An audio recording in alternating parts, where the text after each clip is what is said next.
Oke, mari kita sambut Bapak Ronald sama Ibu Elizabeth. Silakan Ronald, Elizabeth. Lisa. Halo, selamat pagi teman-teman semua. Pagi. Apa kabar? Luar biasa, dahsyat. Yes. Oh, yes. Wow. Oke, pertama-tama saya ucapkan terima kasih dulu nih untuk Ko Richard dan Ci Susan yang sudah memberikan kesempatan kepada Ronald dan Lisa untuk bisa sharing di acara Super Zoom pada malam hari ini. Dan juga Ko Richard dan Ci Susan tuh udah ajak kita ke bisnis ini ya. Tanpa Ko Richard dan Ci Susan ajak kita ke bisnis ini, nggak ada Ronald dan Lisa saat ini nih gitu. Oke, terus selanjutnya langsung disambung oleh Ronald. Yeay. Oke, selamat pagi teman-teman Super Team. Apakah suara kami jelas? Oke, teman-teman semua. Oke ya, teman-teman semua ya. Oke, terima kasih untuk infonya. Selamat pagi, teman-teman. Terima kasih sekali lagi dari Ronald dan Lisa telah diberi kesempatan untuk sharing pada pagi hari ini. Langsung aja ya, kita akan mulai acara sharing kita pada pagi hari ini. Oke, teman-teman semua, pada pagi hari ini kami diberikan kesempatan untuk bercerita mengenai best selling idea dari Ronald dan Lisa. Perkenalan dulu untuk teman-teman yang mungkin belum ketemu sama kita ya, baru 1 bulan yang lalu kita masih bersama teman-teman, pada waktu itu kita sharing MDIT series ya. Buat teman-teman yang baru pertama kali join, kami berdua adalah rekrutan direct atau generasi pertamanya Pak Richard dan Ibu Susan. Latar belakang singkat kami berdua, Ronald dan Lisa, kalau teman-teman tadi lihat, kita dulu adalah profesional atau sebagai karyawan. Kebetulan saya dan Lisa juga bekerja di Asta Internasional, dan dulu dalam pengalaman kerja saya di Hong Kong, ya salah satu pemilik pemegang saham terbesarnya Astra di Jardim, saya berkenal baik dengan Pak Richard Santosa. Ya, dari situlah kita berhubungan sahabat ya, karena sahabatnya saya banyak sekali merepotkan beliau ya, banyak sekali bertanya-tanya sama beliau, banyak sekali minta data ya. Nah, pada tahun 2008 pada saat beliau keluar dari Astra ya, tidak lama setelah itu saya menjadi nasabah dari Pak Richard dan Ibu Susan. Nah, di 2012 setelah kami menikah, ya mereka datang juga untuk menawarkan produk. Ya, singkat ceritanya setelah menawarkan produk, kita juga diajak ke dalam bisnis ini. Dan sampai sekarang kami ada di sini ya, seperti bisa dibilang adalah berkat dari Pak Richard dan Ibu Susan. Ya, untuk itu ya sekali lagi kasih tepuk tangan yang meriah ya untuk kedua orang yang luar biasa ini ya, karena beliau dan kita semua juga ada di sini. Oke ya teman-teman, kita mau mengadakan namanya best selling idea ya. Sebelum kita mulai ya, apa nih yang diharapkan dari teman-teman? Boleh nggak ditulis di chat? Teman-teman mengharapkan apa sih dari kelas hari ini? Wah, ada 99 chat. Kaget saya, baru pertama kali lihat chatnya udah ada 99. Oke teman-teman yang hadir di acara Super Zoom, apa yang teman-teman harapkan ya dari kelas selama 1 jam ke depan ya? Boleh nggak tulis? Closing berkelimpahan, mendapatkan semangat. Wah, ya, dapatkan berbagai macam tips ya. Ya, oke ya, ada ide penjualan jurus closing big case. Oke ya, closing nasabah platinum. Oke, teman-teman, luar biasa banget ya. Bisa selling dengan maksimal. Oke deh ya, luar biasa banget. Nah, teman-teman, kita mulai ya, langsung ya ke slide pertama ya. Yang pertama, teman-teman ya, bahwa apa yang kita sharingkan ini adalah ide-ide yang dikerjakan ya setelah melakukan BP1, BP2. Jadi kalau kita ngomong skill level, dari pertama kali kalau teman-teman lihat, dari beginner, average, skill, spesialis, dan expert ya, kita itu mau mengarah ke yang tengah-tengah nih teman-teman. Ya, kita itu mau menjadi ya orang yang bisa dibilang skill dalam penjualan ya, tetapi penjualan bukanlah kunci utama di bisnis ini. Ya, namun kalau kita menguasainya, tentu akan bisa membantu kita sepanjang bisnis ini juga membangun tim. Ya, nah paling gampangnya apa yang harus dilakukan setelah mengikuti acara ini ya? Teman-teman ambil 2 atau 3 ide yang kita ceritakan di sini. Awalnya pada waktu kami ikut dengan Pak Richard dan Ibu Susan, ya ide-ide ini juga kami belajar dari mereka. Jadi sebenarnya ilmu-ilmu ini juga datang dari Pak Richard dan Ibu Susan, ya. Tapi gimana caranya? Sama seperti kelas di handling objection atau BP5. Teman-teman ambil terlalu banyak, ya, tapi tidak dipraktekkan, akhirnya cuma menjadi ilmu semata. semata-semata kayak modelnya profesor ya. Paling gampang ya teman-teman adalah apa ya? Ambil 2 atau 3 ide yang menurut teman-teman itu cocok dengan market teman-teman, cocok dengan skill teman-teman saat ini, dan teman-teman bisa gunakan ya selama final sprint 5 minggu depan. Oke teman-teman semua ya, kita mulai ya dengan yang pertama ya. Baru mau beli kemarin. Jadi banyak yang ceritanya pada kami ya, gimana caranya nih ya, baik di kelas BP2 ataupun kelas BP1 atau BP5, gimana caranya sih ya ketemu sama orang ya, apalagi teman sendiri yang sebelum-sebelumnya itu ya kita nggak pernah tahu jualan apa juga ke mereka. Gimana nih ketemu sama teman atau saudara ya yang sudah lama nggak ketemu, tapi kita hubungan baik sama mereka ya. Cara paling gampang adalah apa teman-teman? Cara paling gampang itu adalah bawa buah tangan. Jadi ceritanya pada waktu itu ya, Lisa punya teman baik, tapi udah nggak ketemu 3 tahun. Nah, Lisa lihat di sosial medianya, oh dia baru aja lahiran, ya udah kurang lebih 4 bulan yang lalu lahiran. Jadi waktu itu Lisa bilang, ya, apa kabar? Udah lama nggak ketemu, ya kamu tinggal di mana sekarang? Singkat ceritanya kita buat jadi temu. Nah, kita kepikiran, mau ngasih apa ya? Nah, pada waktu itu kita bilang, ya udah deh, baby-nya baru lahir, ya kita beliin aja mainan anak. Nah, kita pergi satu toko ya di mall dan kita tanya di sana, mainan apa yang paling favorit? Ya, dia bilang, "Oh, mainan ini nih yang paling favorit." Jadi kita beli mainan itu dulu sebelum kita berkunjung. Begitu sampai depan rumah nasabah, teman-teman ya, temannya Lisa menyambut dengan hangat. "Wah, Lisa apa kabar? Udah nggak ketemu." Ya, suaminya nunggu depan pintu, tolak pinggang. Ya, ada apa nih ya? Lama nggak ketemu, main ke rumah ya, bawa apa? Bawa koper ya. Kalau dulu teman-teman kita masih bawa koper ya. Jadi kita bawa koper, suaminya udah telat pinggang duluan. Ya, ada apa nih ya? Bawa koper, mau jualan apa sama kita? Gitu ya. Kita bilang, oh enggak, kita nggak mau jualan. Cuman ini adalah barang-barang yang berharga. Kalau ditinggal di mobil, takutnya nanti hilang. Oh, oke ya. Nah, untungnya kita bawa hadiah, teman-teman. Nah, hadiah itu kita bilang, ini buat baby-nya ya, yang baru lahir ya. Yang excited bukan mamahnya, tapi adalah suaminya atau papahnya. Dia bilang, wah hadiah apa nih? Akhirnya dia buka. Pada saat dia buka, dia kaget. Dia bilang ke istrinya, "Mah, ini kan mainan yang aku mau baru beli kemarin, tapi aku nggak sempet. Wah, seneng banget deh. Bisa dibeliin buat si Koko." Gitu ya.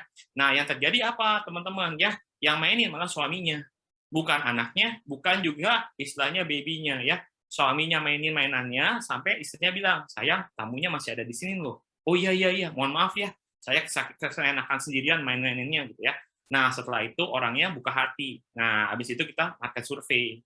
Setelah kita market survei, closing satu keluarga ya, padahal udah 3 tahun nggak ketemu ya. Jadi idenya apa, teman-teman? Idenya adalah cara paling mudah membuka hati calon nasabah adalah dengan memberi buah tangan. Buah tangan itu ada macam-macam ya, kita kasih yang paling gampang ya. Yang pertama ya, paling umum itu adalah membawakan makanan, minuman, snack atau oleh-oleh. Ya, special event kalau misalnya contoh dia baru lahiran ya bisa memberikan namanya mainan anak. Atau kalau misalnya dia baru menikah ya kita bisa memberikan kado pernikahan. Contohnya apa? Album foto ya atau pajangan rumah kalau mereka baru pindah rumah ya. Inilah ada benar-benar hal dasar ya. Nah, ini teman-teman yang biasa kita lakukan ya. Nggak perlu barang-barang yang mahal ya. Sekali lagi ya teman-teman ya, bukan berarti setiap kali ketemu sama nasabah mesti bawa Harvest ya. Takutnya nasabahnya keburu nanti amit-amit kena penyakit gula ya. Tapi bawa hal-hal yang simpel ya. Saya selalu ingat ya, ini ada pajak Panur Bali ya, yang digambar sebelah kanan atas. Yaitu apa Panur Bali? Tanggalan dan Kindonat. Saya ingat banget teman-teman, waktu dulu masih zaman-zamannya kita sebagai seorang BE, berjuang ya, gimana caranya nih ya, supaya kita bikin nasabah itu bahagia ya. Pada saat Dunkin Donat ada paket ya, yaitu apa ya, 100.000 dapat 18 donat. Bisa ketemu berapa teman-teman? Bisa ketemu 3 nasabah. Ya kenapa? Kita beliin paketnya 3 kotak. Seru banget teman-teman ya. Jadi kita nih teman-teman sebelum kita sekarang ini juga ngalamin masa-masa perjuangan. Jadi kita waktu itu ambil yang namanya pelanggaran Dunkin Donat, ambil yang namanya pelanggaran Pizza Hut ya. Kadang kita beliin dia martabak, kadang kita beliin dia juga istilahnya makanan-makanan kayak misalnya dari Holland Bakery ya. Nah, mainan andalan kita teman-teman itu ada di sebelah kanan yang dijual di ILC, namanya Stack Dog Froggy ya. Ini sering banget kita beliin buat nasabah-nasabah kami yang baru lahiran anak ya. Sampai ILC-nya pernah telepon, dia tanya, "Pak, setiap bulan itu bisa beli 1 atau 2 mainan ini. Bapak buka daycare, apa mau kerja sama kita?" "Oh bukan," nggak beli daycare ya. Kebetulan saya banyak relasi yang saat ini ya sedang melahirkan. Jadi mainan Anda bagus banget gitu ya. Sampai akhirnya dikasih membership-nya teman-teman ya karena langganan ya. Nah, itu adalah ide yang pertama. Nah, tujuannya apa sih teman-teman ya? Tujuannya apa? Supaya nasabah itu senang ya. Tapi selalu ingat cerita ini teman-teman ya. Yang pertama adalah cookies bau durian ya. Waktu itu teman-teman, kita itu masih berjuang. Jadi waktu berjuang, kepikiran pengen banget makan yang namanya martabak keju durian ya. Jadi Lisa bilang, ya udahlah say, duit masih segitu-segitunya. Kita beliin aja buat nasabah. Nanti pada saat kita prospek ya, kita makan bareng sama nasabah. Akhirnya kita beli teman-teman ya, yang namanya martabak keju durian. Begitu nyampe, begitu ketemu sama nasabah, nasabahnya happy. Istrinya bilang ya, saya bawa ke belakang dulu ya, sambil saya ambil minum. Pada saat balik ya, duriannya berubah jadi pukis. Kenapa? Karena martabaknya berubah jadi pukis. Kenapa? Martabaknya disimpan di dapur, makanan di dapur dikeluarin ya. Singkat ceritanya apa teman-teman ya? Jangan ngarep ya. Jadi kalau bawa sesuatu buat nasabah ya, jangan ngarep ya, udah kasih aja apa adanya ya. Kalau misalnya dia nggak dimakan sama kita ya udah nggak kenapa-napa ya. Nah, sedihnya juga kenapa ya? Pada waktu itu ngarep pengen makan martabak durian kagak dapat, akhirnya semangat berkosinya kurang, akhirnya nasabahnya nggak ngambil ya. Nah, hitung ya, kalau kita mau ketemu sama nasabah ya, baik itu kalau kita mau bawa oleh-oleh buat tangan atau kita mau ketemuan sama dia di tempat makan ya, hitung itu sebagai investasi ya. Maksudnya gimana? Kalau dulu Ronald sama Lisa diajarin sama Koricat, kalau misalnya contoh nih, kita beli barang ya 200.000, 300.000 ya. Kalau nasabahnya closing 3 juta, itu tuh kita dapat 700.000 teman-teman untuk komisinya. Jadi lumayan banget kan, kita kurang istilahnya pakai setengah dari komisi, tapi kita masih bisa dapat 23 bulan lagi ya. Kalau misalnya dulu waktu kita masih berjuang ya, kita bisa nggak ketemu sama nasabah di food court, nggak jadi masalah ya. Nggak harus selalu kita mengentertain nasabah di tempat-tempat yang mahal ya. Kalau misalnya kami sekarang puji syukur dengan income kami, kalau misalnya ada nasabah yang kami tahu bisa ngambil besar, kita bisa ajak makan ke restoran. Tapi teman-teman di sini ya, hitung segala sesuatunya sebagai pebisnis. Apa yang kita keluarkan ya, itu kita bisa dapatkan kembali dari apa? Dari komisinya. Ya, jadi itu sebagai bisnis. Jadi kalau kami biasa bawa buah tangan, ya roti kata Ko Denny dari Horan Bakri beli 5 aja sekitar 120 ribuan, ya. Yang penting nasabahnya jadi happy. Oke? Berikutnya ya. Nah, adakah yang di sini, terutama teman-teman yang masih baru, ya, ketika udah bawa buah tangan, ketika udah ngobrol sama nasabah, ya, bingung cara mulainya. Nah, ada nggak di sini teman-teman? Ayo ya, ada yang chat ya. Gimana nih caranya ya? Nah, ayo siapa nih ya? Gimana nih caranya? Ada nggak yang ngalamin ya? Pada waktu itu mau mulai, bingung cara mulainya gimana?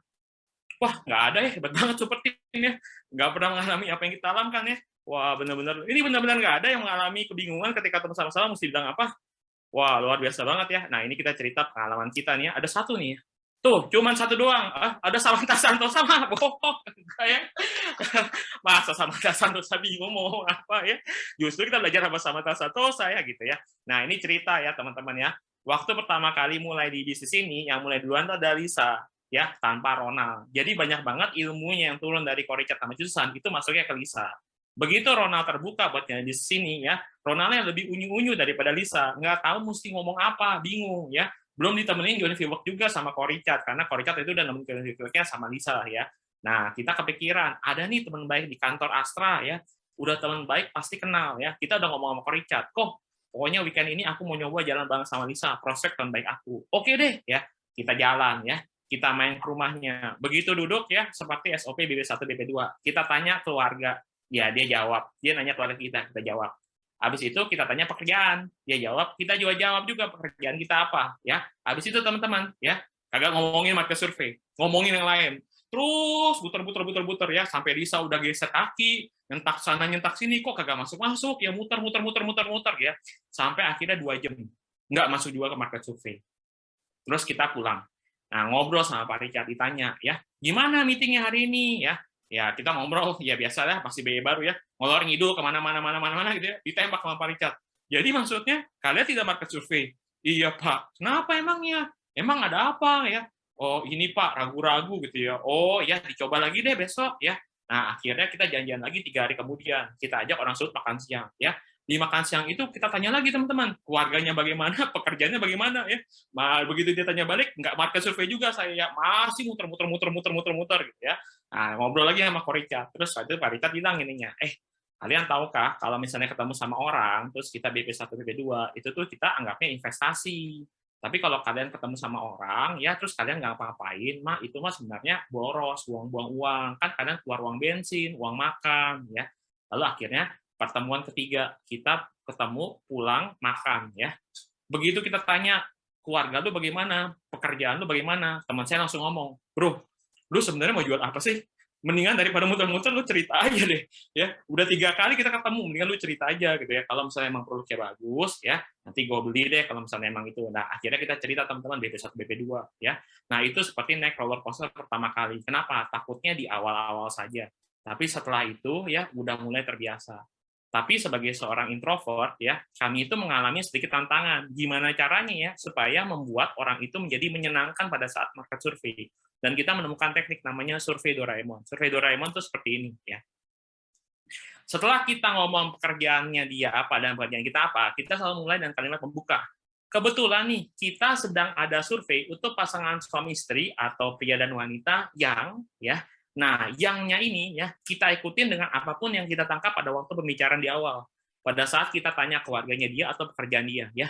Jadi ya, ini adalah contoh ya teman-teman, bisa copy paste ya. Kita udah lakukan lebih dari 100, ini hanya 30 ya, yang baru menikah, baru memiliki 1 anak, memiliki 2 anak, baru promosi jadi manajer, baru promosi jadi direktur, baru anaknya disunat, ya, itu seru banget teman-teman ya. Kita ketemu teman di dalam, kebetulan kita ada survei untuk keluarga yang anaknya baru disunat, kaget dia, ada ya survei buat anaknya disunat, ada ya. Nah kalian kan anaknya baru disunat, boleh ya minta waktu 5 menit, oh iya boleh gitu ya.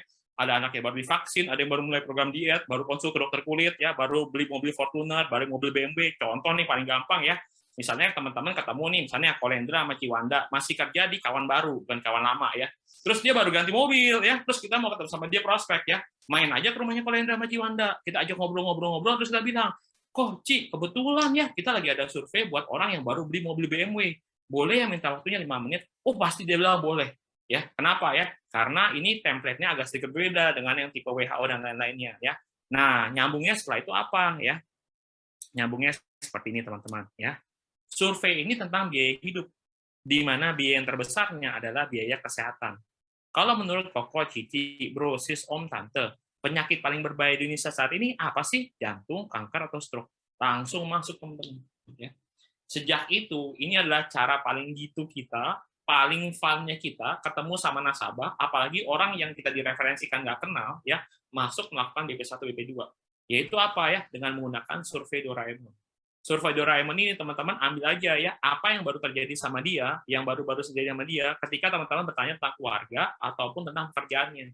Entah dia baru punya anak, atau anaknya baru disunat, divaksin, baru buka toko, baru buka usaha, dan lain-lain.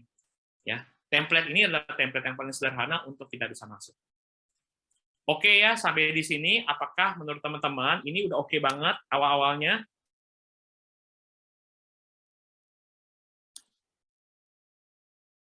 Oke, apakah ini terlalu cepat ya atau gimana nih teman-teman ya? Saya sana tidak bisa melihat wajahnya teman-teman semua ya. Ya, smooth ya. Oke ya, luar biasa ya. Oke, lanjut ya. Nah, ini kita akan mendengar ya. Kalau misalnya teman-teman tahu ya, ini adalah suatu cerita klasik banget ya, benar-benar klasik ya. Untuk itu, untuk mengenang masa lalu kita, masa lalu beberapa teman-teman yang ada di sini ya, kita mendengarkan sebuah lagu ya. Nah, buat intermezzo juga.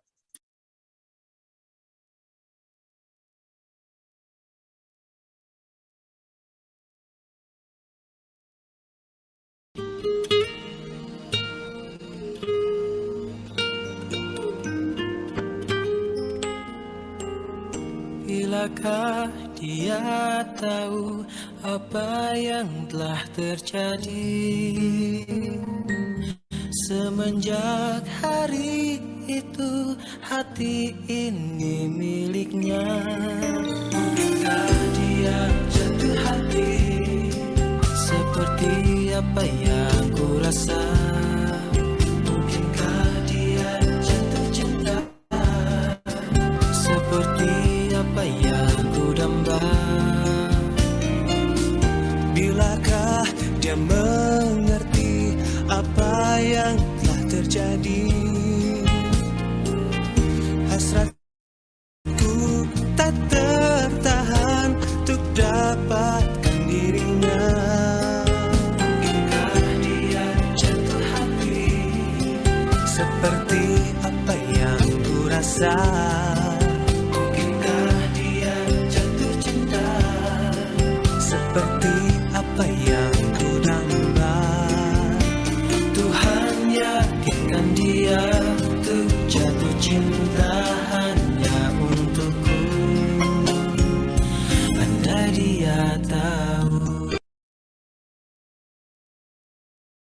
Oke ya, mengingatkan kembali pada masa-masa milenial sebelum-sebelumnya ya, andai dia tahu ya.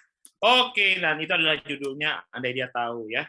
Jadi ada satu nasabah ya di tahun 2019 kemarin ya closing 7 juta sama kami ya. Dan itu adalah nasabah referensi ya. Bisa dibilang hubungan kami biasa-biasa aja sama orang ini ya, lebih kenal ya.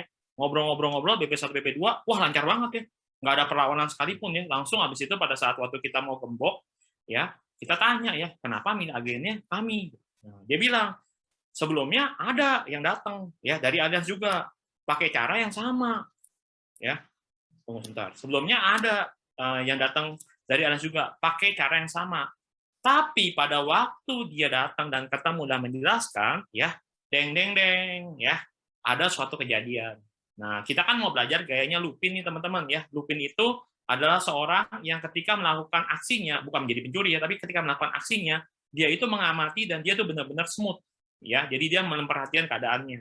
Kita perhatikan keadaan yuk, kejadian dengan agen sebelum kami ya. Apa yang terjadi ya? Oke ya, langsung ya. Kejadiannya seperti ini teman-teman. Ya, ini adalah denah tempat duduk dari nasabah ya. Pada waktu awalnya masuk ya, nasabah duduk di posisi D. Sedangkan agen masuk dengan suami istri, jadi dua-duanya suami istri, dua-duanya udah full time, bawa buah tangan juga, udah sesuai SOP nih ya, dan duduk di posisi C dan A. Ya, ketika mulai berbicara, tiba-tiba ya si nasabahnya ke dapur, kemudian pindah duduk di E. Ya, nah yang terjadi adalah si agennya mendekat ke D, tapi sponsor duduk di A. Ya, tidak lama setelah itu nasabahnya minta izin lagi untuk keluar. Ya, sekarang nasabahnya balik duduknya di F. Ya, nah agennya katanya terlihat gelisah bersama spouse-nya. Akhirnya didudukin di tengah-tengah di F dan G. Akhirnya habis itu di E dan G, betul ya. Setelah itu ya nasabahnya jalan lagi ya, pindah duduk di D ya. Dan singkat cerita agent dan spouse terakhir duduk di C dan D. Tetapi tidak closing. Menurut teman-teman dari kejadian seperti ini, apakah yang sedang terjadi? Ya, kita lihat pilihan dari kuis berikut ini ya. Kuis taktik boom ya. Nah, ya, menurut observasi teman-teman, nasabah tidak mau mendengar karena A. Calon nasabah sedang menjemur pakaian dan ada tanda akan hujan. B. Calon nasabah sedang memasak makanan dan sudah hampir selesai, takutnya gosong. C. Calon nasabah sedang bisulan di pantat dan tidak bisa duduk dengan tenang. Ya, atau D. Ya, pasangan agen tidak mengetahui rahasia dari spouse mereka. Kira-kira nih teman-teman, dari teman-teman yang hadir di sini ya, silakan di chat menurut teman-teman jawaban dari ini apa?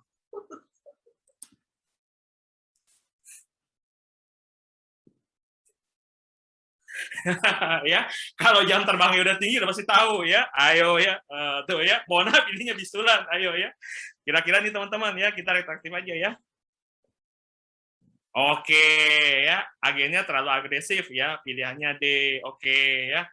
Di sini ada yang mau tebak nggak nih dari teman-teman yang milih huruf D nih? Tadi kayaknya ada Kogera deh. Benar ya, ada Kogera tadi ya? Kogera, menurut Kogera emang apa yang terjadi dengan aroma yang dahsyat? Oke ya, tapi udah teman-teman tahu ya. Oke deh, nggak apa-apa deh ya. Kita langsung aja ya, teman-teman semua ya. Nah, betul sekali ya. Jawaban pertamanya adalah yang pilihannya yang D. Yaitu apa teman-teman ya? Ada bau-bau yang tidak normal keluar dari agen tersebut ya. Dan bau-bau itu teman-teman, itu adalah ini teman-teman ya. Ada tingkat kebauan yang harus diperhatikan banget boleh agen. Yang pertama itu adalah bau mulut ya. Kenapa tingkat kebauannya itu tingkat ketiga? Kenapa? Karena kalau mulutnya nggak dibuka nggak bau. Jadi kalau orang yang nggak ngomong nggak bau ya. Iya, karena apalagi pakai masker, biasanya baunya diri sendiri, dia pingsan ya. Yang kedua itu adalah bau badan. Nah, kalau bau badan ini agak parah ya, karena melekat ya. Tetapi yang menyebabkan nasabah tersebut tidak mau closing dengan agennya, karena agennya bau pakaiannya tidak kering. Jadi pada saat dia baru mau ngobrol, nasabahnya udah puyeng duluan. Jadi dia lari ke belakang buat ambil minum ya. Dengan harapan ada orang lain yang mau menjelaskan ya. Yang kedua kali dijelaskan sama suami ya, tetap bermasalah juga teman-teman. Yaitu apa? Karena ada bau pakaian yang tidak kering. Nah ini penting banget ya. Bau pakaian yang tidak kering itu masuk gimana? Apalagi di masa hujan-hujan kalau kayak begini, kalau misalnya nggak jemur pakaian nggak kering, itu baunya akan numpuk ya. Paling gampang kalau kayak gitu ya, direndamnya pakai Dettol. Udah nggak ada cara lain ya. Pertama direndam pakai Dettol dulu, ya, malah ngajarin nyuci ya. Pertama direndam pakai Dettol dulu ya, Dettol rendam semuanya, kelar gitu ya. Habis itu baru dicuci lagi pakai sabun cuci yang bersih ya. Nah, ini penting ya teman-teman. Kenapa ya? Karena kalau pakaiannya bau ya nasabahnya nggak mau dengerin. Ya. Jadi 3 ini benar-benar hal yang paling simpel ya dalam proses kita melakukan trial closing selama 5 minggu ke depan ya, yaitu adalah bawa buah tangan, cara masuk yang smooth, dan menjaga seperti apa ada di BP1, yaitu penampilan, ya, wajah, ya, rambut, ya, pakaian, bau-bau badan, dan lain-lain. Oke, kita masuk yang ke berikutnya. Intinya, di level yang sangat basic ini, dan di level ketika kita punya 5 minggu lagi untuk aktivitas, teman-teman selalu bayangkan, tadi ada yang nanya gitu ya, bagaimana sih kok caranya closing nasabah platinum atau nasabah big case, ya? Pertanyaan itu gampang sekali, karena tekniknya itu adalah menggunakan BP1, BP2. Tetapi yang perlu kita selalu renungkan, yang kami diajarkan oleh Pak Richard dan Ibu Susan adalah, kalau kita mempunyai budget untuk beli asuransi 10 juta per bulan, agent dengan kriteria seperti apakah yang kita cari? Coba teman-teman cek, ya. Kalau teman-teman mempunyai budget 10 juta per bulan, agent atau kriteria agent seperti apakah yang teman-teman cari?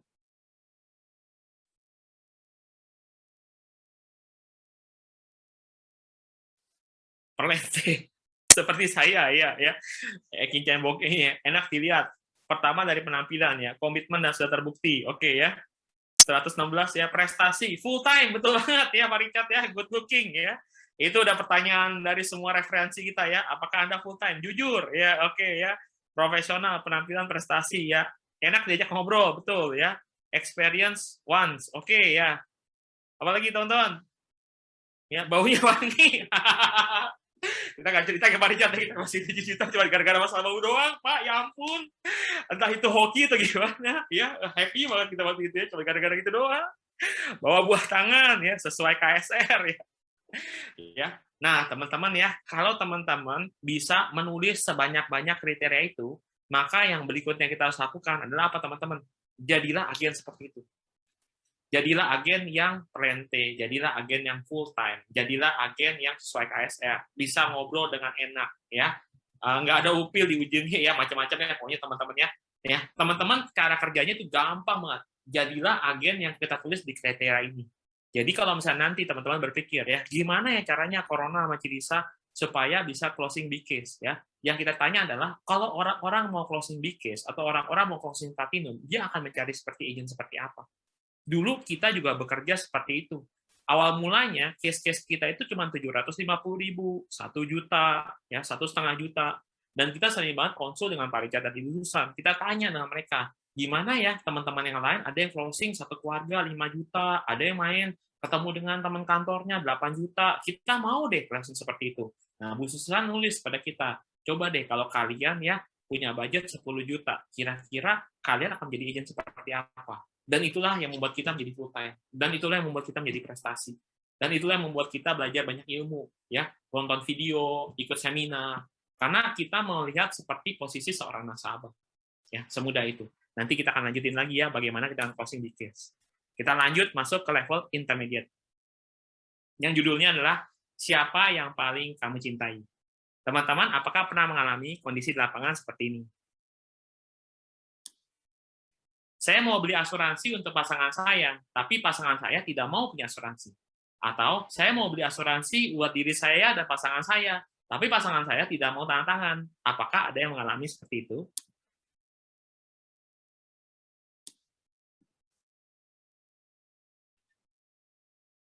Dua, 3, 4, 5, 6, 7. Oke ya. Nah, kita pernah ngalamin ya. Nah, salah satu teknik yang kita pakai, ya, itu mudah sekali ya. Kita pakai trial dan error. Kita juga waktu itu sempat konsul dengan Pak Richard dan Busan. Kita ngobrol dulu ya dengan pasangannya. Contoh nih ya, kalau misalnya ini adalah suami bilang pada kita ya, saya mau punya asuransi ya buat saya dan istri saya, tapi istri saya tidak setuju ya. Kalau suami yang ngomong begitu, caranya gampang teman-teman, seperti BP5 ya. Kalau teman-teman belum pernah BP5, kita bilang, tapi Anda sendiri setuju kan? Setuju. Oke. Kalau misalnya Anda setuju, ya, dan istilahnya ini udah oke, berarti tinggal nunggu persetujuan istri kan? Iya, betul. Kalau istri Anda setuju, berarti udah oke kan? Oke, ya udah, ya, kita selesaikan dulu administrasinya. Nanti kalau misalnya istri Anda mau melihat proposalnya, akan kita siapkan. Ya, nanti kalau misalnya udah melihat, saya tunggu ya sampai besok sebelum jam 12. Kalau sudah oke, ya, dan saya tidak mendengar kabar apapun dari Anda, ya, maka aplikasi ini kita masukkan, ya. Itu ada di BP5, itu udah saya praktekin, ya. Yang kadang kejadian adalah apa? Kita ketemu sama nasabah. Nasabah ini teman saya, cewek. Dia bilang, ya, saya sebenarnya mau bukain asuransi buat suami saya, dan saya juga mau nambah. Tapi suami saya itu tidak mau punya asuransi, ya. Jadi waktu itu teman-teman kita bilang sama dia, ya, pertanyaan seperti ini. Ya. Kita tanya pada dia, ya, apakah kamu sendiri setuju, ya, untuk membukakan polis buat suami kamu, dan kamu tahu bahwa asuransi itu penting? Setuju? Oke, ya. Kalau misalnya sampai ketika ngobrol, suami kamu tidak mau bayar, apakah kamu bayarkan? Aku mau bayarin, aku punya sumber income kok. Nah, ini biasanya ketemu dengan siapa teman-teman? Kalau suami istri kerja. Kebetulan suami istri ini dua-duanya kerja. Aku mau bayarin, ya. Asalkan suami aku oke, aku mau bayarin. Oke. Kalau gitu, kita bikin ketemuan tidak disengaja yuk. Nah, ketemuan tidak disengaja itu maksudnya apa? Kita tanya, kamu biasanya weekend kemana? Oh, aku biasanya ke mall, aku biasanya ke kafe apa. Nah, keluarga ini atau pasangan suami istri ini biasanya nongkrong di Starbucks. Jadi kita janjian di satu Starbucks, ya. Kita muncul duluan, dia datang sama suaminya. Dan kita bilang, halo, main di sini ya. Padahal sudah udah janjian sama istrinya, tapi belakang kaget. Halo, main di sini ya. Rame lu di sana. Kebetulan ada bangku, duduk sini aja. Akhirnya kemudian dia duduk. Nah, duduk sama suaminya. Nah, suaminya kemudian dikenalin sama istrinya. Dia bilang, ini teman aku, Ronald dan Lisa, ya. Ronald ini dulu teman kuliah bareng, gini, ya. Oh, iya, oke, gitu ya. Nah, kemudian kita lakukan BP1, BP2, ya. Kejadiannya pada saat BP1, BP2, ya, suaminya itu posisinya tegang, ya, karena dia tahu kayak dijebak. Ya, tapi kita terjalan, teman-teman. Kita terjalan, ya. Nah, yang terjadi apa, teman-teman? Pada saat waktu kita melakukan jurus 3000 dan interview kesehatan, kita interview kesehatan dulu istrinya. Nah, pada waktu interview kesehatan istrinya, suaminya bangun, ya. Tapi kita tetap cool aja, tetap diam-diam aja, tetap senyum, gitu. Dia bangun, ya, dan dia jalan, ya. Setelah kita selesai interview kesehatan istrinya, kita minta istri tantangan dulu. Terus istri bilang gini, kalian hebat ya. Kenapa emang? Ya, lu nggak tahu tuh, suami gue tadi udah keluar, dia udah balik ke mobil. Oh gitu. Kita pikir dia ke toilet, lagi BAB, tawa teman-teman, habis itu ya. Jadi dibawa rileks saja ya, padahal sebenarnya kita tahu ya, bahwa suaminya sebenarnya udah berdiri dan kembali ke mobil, kembali ke parkiran ya. Nah, terus kita tanya, kamu sendiri yakin udah ngambil? Oke, ya. Kalau misalnya suami kamu mau ngambil tapi nggak dibayarin, kamu bayarin. Aku mau bayarin, asalkan suami aku mau misalnya tantangan di sini. Oke deh kalau gitu. Kita kasih pertanyaan ya, kamu bisa tanya sama suami kamu ya. Pertanyaannya apa? Pertanyaan pamukasnya ini teman-teman. Ya, kamu tanya ke suami kamu ya, sayang ya, siapakah yang paling kamu cintai, aku dan anak-anak atau diri kamu sendiri? Kalau kamu mencintai kami, aku hanya minta tolong untuk kamu jawab dan tantangan di form yang sudah mereka sediakan. Ya, semudah itu doang teman-teman ya. Ngomongnya sih enak ya. Pertama kali nyoba, kita juga deg-degan teman-teman ya. Kita berdua pegangan tangan ya. Semoga berhasil ya. Jadi akhirnya teman kita itu datang ke mobil dan dia ngomong ke suaminya. Dia tanya, ya, siapa sih sebenarnya yang kamu cintai? Aku dan anak-anak atau diri kamu sendiri ya? Kalau kamu mencintai kami ya, aku hanya minta tolong untuk kamu jawab dan tantangan di form yang mereka siapkan. Nanti yang bayar aku sendiri. Akhirnya suaminya balik lagi teman-teman, duduk lagi di Starbucks. Terus kita interview kesehatannya. Setelah itu kita bilang sama suaminya, ya tanda tangan di sini kok, tanda tangan. Ya, setelah dia tanda tangan dia bilang udah selesai semuanya. Dia berdiri lagi. Akhirnya dia masuk ke dalam mobil. Ya udah kita sign administrasinya sama istrinya. Siapa? Pemegang polisnya istrinya, pembayarnya juga istrinya juga. Ya, setelah itu baru kita gembok. Ya. Nah, berjalannya waktu, suaminya jadi lebih terbuka. Ya, kenapa? Karena kita juga menjaga hubungan. Kita juga sering cerita. Ya, cerita apa? Oh, kemarin ini ada yang klaim seperti apa. Ya, kita cerita juga ada orang yang kena COVID seperti apa. Dan sekarang hubungannya jadi lebih terbuka. Ya, tapi salah satu caranya adalah kita bisa bertanya pertanyaan pamungkas. Ya, pertanyaan ini bisa teman-teman juga bisa tanyakan juga kepada nasabah. Coba deh tanya kepada suami. Ya. Oke, sampai di sini.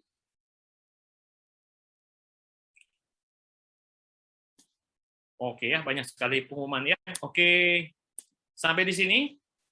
Sudah oke ya teman-teman? Tidak terlalu cepat. Berikutnya ya, kaleng kongguan sang pahlawan. Jadi ada satu nasabah, pernah kita prospek di 2013. Pada waktu kita ketemuan di kafe, ya kita udah beliin minuman rame-rame gitu ya. Nah, terus kita keluarin papan market survei. Nasabahnya takut. Nasabahnya kaget ya. Dia bilang, wah, kayak gue dijebak nih, kayak mau ditawarin sesuatu, entah MLM atau asuransi ya. langsung dari dompetnya dia ambil 50.000 dan dia bilang, sorry ya, gue tiba-tiba ada kerjaan ya, jadi kita langsung ditinggal di kafe itu, ya. Nah, singkat cerita ya, kita tetap jaga hubungan sama dia, dan kita tahu dia baru buka satu kafe kecil, dia baru berhenti dari pekerjaannya, dan dia kemudian buka kafe kecil, dan ketika kita datangin dia, kita ajak ngobrol ya, kita tanya-tanya ya, kemudian kita market survei lagi, dan kali ini kita selesaikan BP1, BP2. Nah, dia bilang sama kita, sebenarnya aku tahu asuransi itu penting, tapi aku nggak punya uang buat beli asuransi ini. Oh gitu kok, ya. Nah, kita kan tahu dari pertanyaan market survei, biaya hidup dia per bulannya berapa, ya. Dan kita juga tahu ya kemungkinan besar yang didapetin omsetnya ketika dia jualan kafenya itu berapa, ya. Kita tanya sama dia, kalau misalnya sampai nih kok ya, seharinya jualan, ya, kira-kira apakah bisa menyisihkan 33.000? Maksudnya gimana? Contoh nih sehari jualan ya, nah gimana caranya masukin 33.000 dulu ya.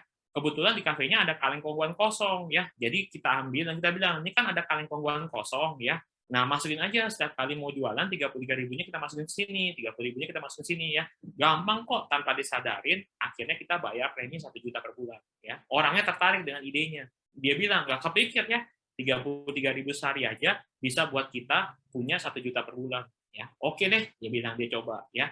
Namun kejadiannya teman-teman yang terjadi malamnya polisnya dibatalin, nggak jadi dimasukin. Ya udah nggak apa-apa. Orangnya baru closing sama kita setahun kemudian. Pada waktu closing ya kita tanya ya, kok akhirnya mau ngambil asuransi? Istrinya cerita sebenarnya yang larang suami saya ngambil adalah saya, karena saya takut kita nggak mampu untuk bayar. Jadi daripada kecewa, daripada nanti putus setengah jalan, mendingan dibatalin aja. Kejadiannya adalah 3 bulan setelah kita ketemu sama si calon nasabah, ya ada badai di rumahnya. Pohon ada yang jatuh, nimpa gentengnya. Dia panik, dia panggil asuransi, dia panggil developer. Singkat cerita, ada asuransi rumah, tapi baru bisa keluar uangnya 7-14 hari kemudian. Padahal itu genteng, kalau nggak dibetulin pasti bocor. Ya. Nah ditanya kontraktor yang standby, bisa nggak betulin? Bisa, butuh uangnya berapa? 1 juta. Pas suaminya pulang, ya kejadiannya apa? Dia bilang ke istrinya, aku nggak tahu loh gimana caranya, tapi kita mesti bayarin kontraktornya 1 juta, sedangkan uang kita, ya itu nggak pas banget. Kan kita juga baru punya anak, mesti beli susu dan lain-lainnya. Akhirnya, si suaminya buka lemari di dapur. Ada kaleng kongguan. Di dalam kongguan itu ada 1 juta. Jadi dia cerita, meskipun kamu kemarin tidak mengizinkan aku ambil asuransi, tapi aku ikutin sarannya dari Ronald, yaitu apa? Setiap harinya aku masukin 33.000. Jadi akhirnya aku punya 1 juta. Nah, karena closing ini dan karena gembok ini adalah salah satu cerita kita. Kalau misalnya ada nasabah yang mau menunda, kita bilang, ada loh orang ya, yang seperti tadi sini ya, ceritanya dulu kita bikin singkat teman-teman ya, ada loh calon nasabah ya, yang waktu itu mau ngambil, dia bilang dia nggak ada uangnya. Tapi kita ajarin menabung 33.000. Sama istrinya malah dilarang, jadi malah dibatalin. Kejadiannya adalah 3 bulan setelah itu ya ada pohon roboh kena rumahnya. Mereka kebingungan buat ngebayarin buat kontraktornya 1 juta. Untung suaminya waktu itu nabung ya. Sejak itu istrinya sadar kalau bagaimana kalau terjadi musibah dengan mereka. Akhirnya mereka jadi nasabah.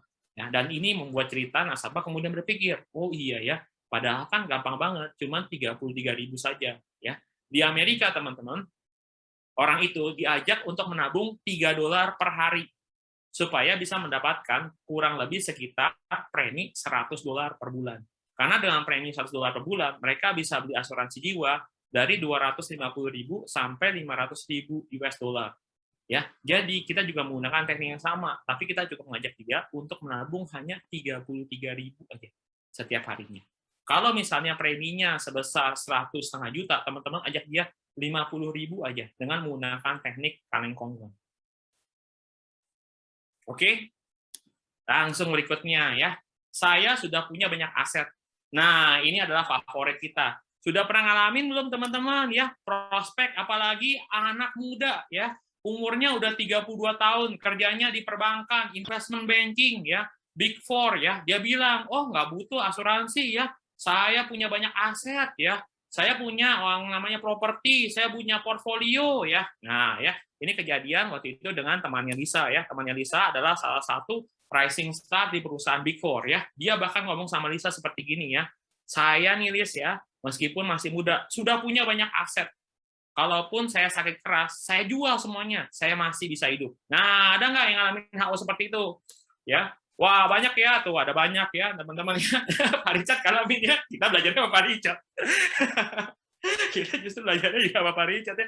Teman-teman ini seru banget ya. Ini kita melakukan ini trial and error berkali-kali. Kenapa? Karena kita juga banyak kenalan di Astra ya, anak-anak muda ya, yang pada saat itu udah punya banyak properti ya. Nah, kita bingung gimana cara ngomongnya. Nah, kemudian setelah belajar sama Pak Richard Debusan dan juga dengan teman-teman punya dengan materi-materi dari teman-teman yang lain ya, kita menemukan program DAPRO ya.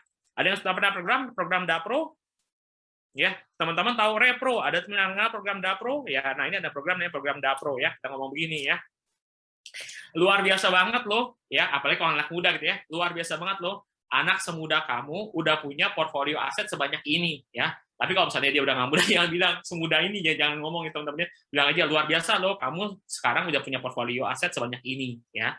Nah, kemudian kita bilang sama dia ya, kalau misalnya kamu punya banyak aset ya, maka kita punya program yang lebih cocok. Kita sebut namanya programnya DAPRO, ya namanya Distress Asset Protection. Ya, kalau RECPRO kan rekening proteksi. Kalau kita sebutnya DAPRO, Distress Asset Protection. Ya, kita tanya sama dia, kamu tahu bahwa resiko yang terbesar dimiliki pemilik aset itu seperti apa? Ya, resikonya itu bukan ketika pemilik asetnya meninggal. Kenapa? Karena kalau kamu ngambil KPR atau KPA, pasti itu sudah ditangani. Ya. Nah, jangan langsung bilang pada si calon nasabah ya. Resikonya adalah ketika lu penyakit kritis, dan begitu teman-teman, itu kita terlalu membawa ya, menggiring ya. Kita bilang sama dia ya, bukan ketika meninggal, namun ketika pemilik asetnya kehilangan kemampuan membayar. Kalimat itu penting. Kalau dia kehilangan kemampuan membayar, ya bisa karena apa dia kehilangan kemampuan membayar ya? Bisa jadi satu ya, mungkin kehilangan pekerjaannya, kantornya tutup atau bangkrut ya. Dua juga mungkin ya mohon maaf ya karena habit atau kebiasaan yang tidak baik, contohnya judi ya kan, atau juga mungkin karena penyakit berat. Kalau dua faktor yang pertama ini ya kehilangan pekerjaan ataupun habit yang buruk, aku tahu kamu bukan orang seperti itu. Tapi resiko yang terbesarnya adalah ketika terkena penyakit berat. Loh, emangnya kenapa ya? Yang terjadi kalau pemilik asetnya tidak mampu bayar, biasanya akan merepotkan keluarga utama. Ya, kalau dia belum menikah, yaitu adalah orang tuanya. Kalau dia sudah menikah, yaitu pasti adalah spouse dan anak-anaknya. Kenapa? Karena mereka bingung. Kalau cicilannya tidak lanjut dibayar, asetnya kemudian bisa hilang, bisa disita bank. Ya, tapi kalau misalnya mesti lanjut bayar, sekarang keluarga atau kepala keluarga atau anak yang punya asetnya ini dalam keadaan sakit, harus memilih ngelanjutin hidup anaknya atau ngelanjutin bayar asetnya supaya nggak hilang. Untuk itu kita punya program DAPRO. Emang kalau DAPRO gimana programnya? Nah, kalau program DAPRO ini oke banget ya. Dengan 1 juta aja ya. Kalau misalnya sampai kenapa-napa, contoh nih ya pemilik asetnya terkena penyakit jantung, kanker atau stroke ya, keluar uang 500 juta atau 1 miliar. Nah, uangnya itu bisa dipakai untuk melunaskan asetnya. Jadi nggak usah pusing. Nah, kalau tetap kerja di kantor, kan kamu bilang, tadi kan ada fasilitas dari kantor. Jadi untuk berobat pakai fasilitas dari kantor. Tapi kita beli program DAPRO ini untuk melindungi supaya aset kamu tidak hilang. Ya. Dan ini ketika kita jual ya, banyak banget yang ngambil. Ya. Kenapa? Karena dengan 1 juta aja mereka bisa uang tanggungan untuk penyakit kritis pada waktu itu ya, bisa dapat 500 juta, bisa dapat 750 juta ya, macam-macam teman-teman, apalagi kalau mereka umurnya masih muda. Ya, jadi kita menjual program namanya DAPRO, Distress Asset Protection ya, atau program Asset Protection atau apa gitu ya. Ini mah cuma bahasa keren-keren kita doang ya. Teman-teman mau paket ilmunya apa aja sama aja teman-teman ya. Tapi yang ditekankan adalah resiko kalau dia kehilangan kemampuan untuk membayar. Kalau resiko itu muncul, maka akan terbebankan kepada orang-orang dekat ya. Jadi kalau dia membebankan pada diri sendiri, dia nggak akan jadi masalah. Tapi kalau kita fokus bahwa dia akan membebankan pada orang-orang yang dia cintai, orang-orang yang dekat, dia akan mikir. Apalagi kalau orang ini sayang sama keluarga, dia akan mikir banget. Ya, dan dari sini banyak orang yang ngambil program di mana dia itu fokus untuk penyakit kritis ketika illness-nya. Ada yang sampai 750 juta, ada yang 1 miliar, ada 1,5 miliar. Oke, teman-teman, kita sudah mau mendekati bagian yang terakhir ya, supaya teman-teman juga ada tanya jawab.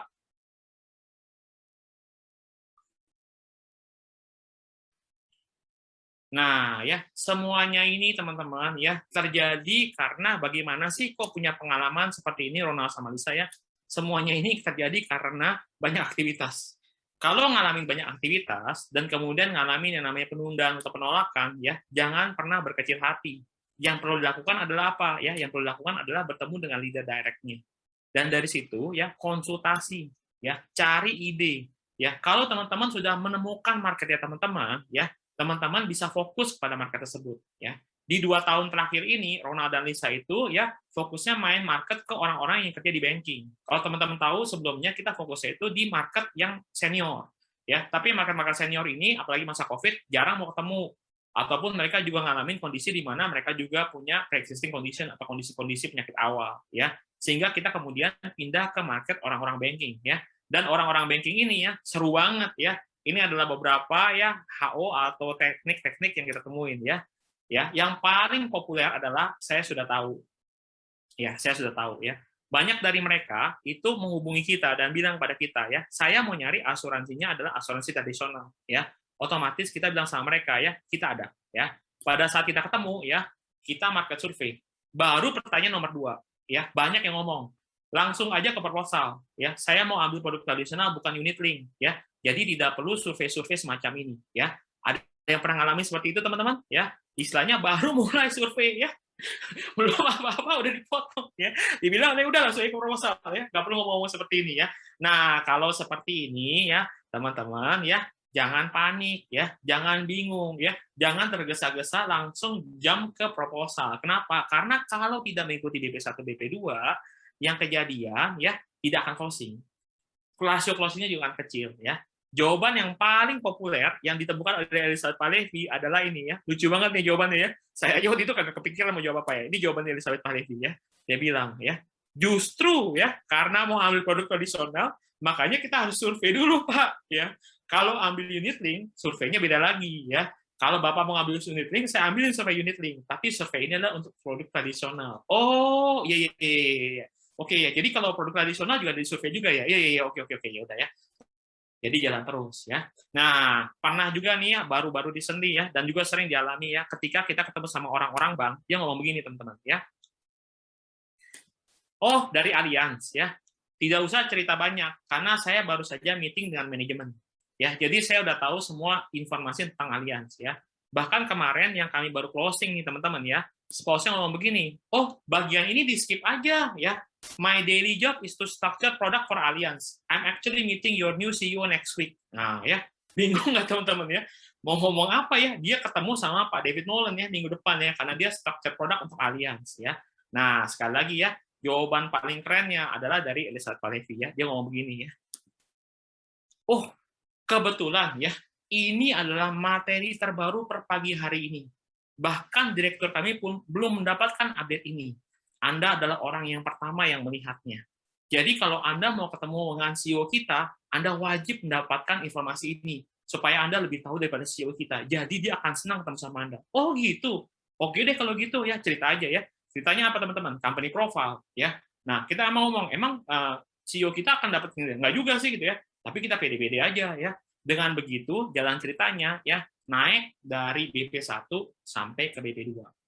Nah, yang beda apa teman-teman? Dengan closingan yang kami lakukan dengan para banker, para investment banking ya, yang orang-orang yang notabene ya, yang nggak mau ngambil produk unit link, ngambilnya produk tradisional ya, tapi jadi market favorit kita saat ini ya. Caranya adalah seperti ini ya, checklistnya. Yang pertama ya, apabila ada yang menghubungi kita dari referensi atau pengalaman juga bilang kalau kita mau nyari produk tradisional, kita jawab kita punya ya. Tolong siapkan proposalnya buat saya pelajari. Oh, saya tidak bisa kirim. Kenapa? Karena filenya terlalu besar. Ya, ada baiknya kalau kita ketemu dulu buat saya discuss kebutuhannya apa. Iya, tapi saya nggak mau ngambil produk ini nih ya. Betul. Pada saat ketemu saya akan mengambil produk tradisional. Saya akan menjelaskan produk tradisional. Intinya teman-teman, kita harus ketemu dulu sama orangnya. Pada saat ketemu sama orangnya, lakukanlah BP1, BP2. Kalau ada HO dari awal, contoh nih dari market survei, dari apapun teman-teman sudah kita sharingin ya. Ini surveinya emang harus jalankan. Mau ngambil produk tradisional, ya memang harus jalankan seperti ini. Ya. Nah, setelah menjelaskan company profile, ya teman-teman bisa menjelaskan produk tradisional dulu. Produk tradisional dulu. Enak banget teman-teman. Dulu kita nggak ada cara ini. Dulu cara kita belibet, ya. Mesti jelasin grafik COI, apa segala macam. Aduh, nasabah jadi pertama-tama bingung. Ngambil nggak, bingung iya. Sekarang udah nggak usah jelas-jelasin grafik COI, ya. Kalau misalnya grafik ini naik, turun, segala macamnya, kita pakai cara yang benar-benar standar aja, ya. Jelaskan aja produk SHCPP ya. Di produk SHCPP itu dia jelasin ke dia ya Ini ada produknya tradisional, ya bayar setahun segini, manfaatnya apa aja, gini.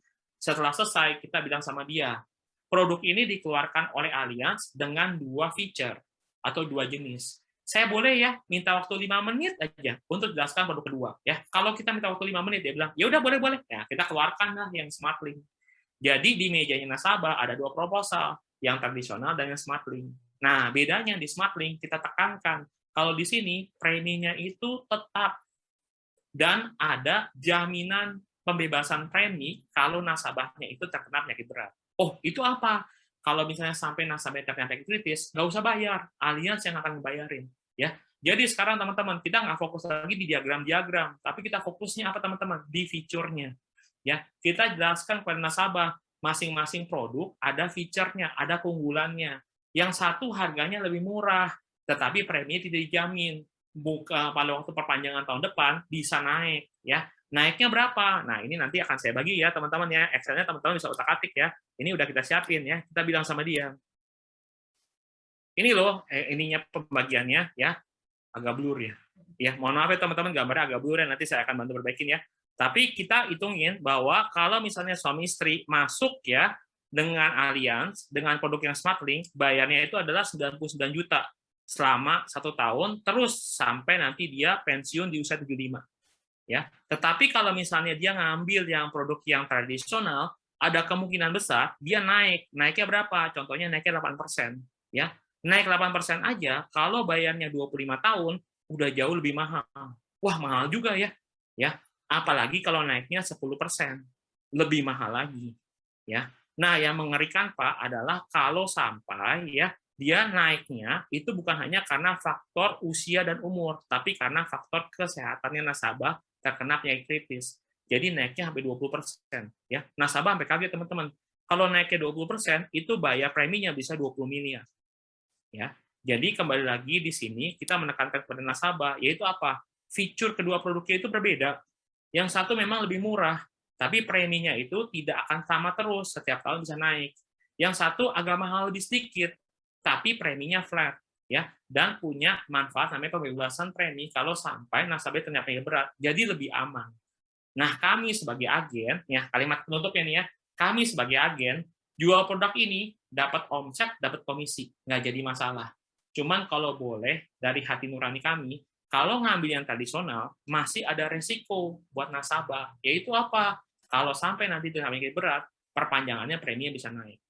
Biasanya di situ aja teman-teman ya, nasabah akan bilang, oh jadi gitu bedanya. Betul ya, bukan masalah produk unit-link atau produk tradisional, tapi fitur mana yang menurut Anda cocok untuk jaminan hari tua Bapak dan Ibu. Ya, dan biasanya dari situ teman-teman, nasabahnya langsung ambil yang SmartLink ya, atau yang ambil yang HSCP itu. Oke? Demikian teman-teman ya, adalah akhir slide sharing kami ya. Nah, ini adalah satu quote yang kita selalu pegang banget ketika kita ketemu dengan calon nasabah ya. Pada saat kita ketemu sama nasabah, tujuan kita itu bukan menjual produk, tetapi kita harus bisa menjual masalah dan memberikan dia solusi untuk mencapai tujuannya dia. Ya, kalau nasabah tidak bisa melihat seperti itu, otomatis nasabah tidak akan bisa mengerti tujuan dan fungsi dari asuransi itu apa. Oke? Demikian Cintineka, itu adalah akhir slide kami. Terima kasih teman-teman semua untuk waktu dan tempat yang telah diberikan.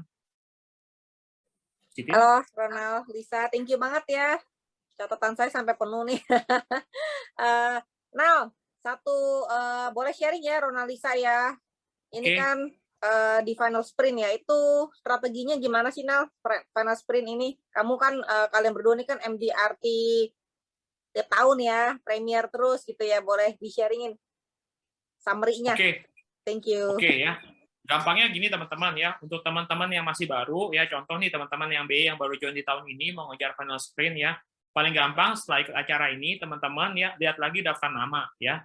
Ada satu teknik dasar yang disebutkan oleh tim saya ya dari Afid Novia, adalah fokus kepada low hanging fruit atau buah-buah yang benar-benar dekat. Yaitu siapa ya? Orang-orang yang kalau ketemu sama kita itu gampang. Ya, kita telepon, kita WhatsApp, kita ajak ketemuan, kita atur buat ketemu buat makan, mau main ke rumahnya, mau bawa oleh-oleh, mereka mau terima. Ya, dengan begitu ya, orang-orang ini ya, ketika kita ketemu gampang, mereka datang, kita cerita sebentar, mereka kemudian antar tertarik atau enggak itu nggak jadi masalah. Yang penting mereka mau terima kita buat kita dengar cerita-ceritanya. Itu Citin ya.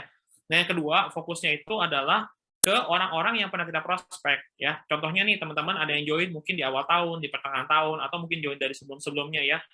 Coba ketemu sama lagi orang-orang yang pernah dulu prospek ya. Siapa tahu mereka itu sekarang terbuka, ya tertarik ya. Jadi kita melakukan namanya follow up ya. Banyak orang ya berpikir mau ngejarnya bikes gitu ya. Teman-teman saya bukannya mengecilkan gitu ya. Bikes itu bagus ya kalau memang itu adalah natural marketnya kita. Tapi kalau misalnya natural marketnya kita adalah orang-orang yang contohnya nih prospeknya adalah closingannya 1 juta, 2 juta ya. Ya udah teman-teman makan teri sekilo juga kenyang juga ya, nggak jadi masalah ya. Yang penting adalah fokusnya pada aktivitas aja. Nah, masalahnya siapa yang mau ngambil ya itu masalah belakangan. Itu sih Tin paling gampangnya.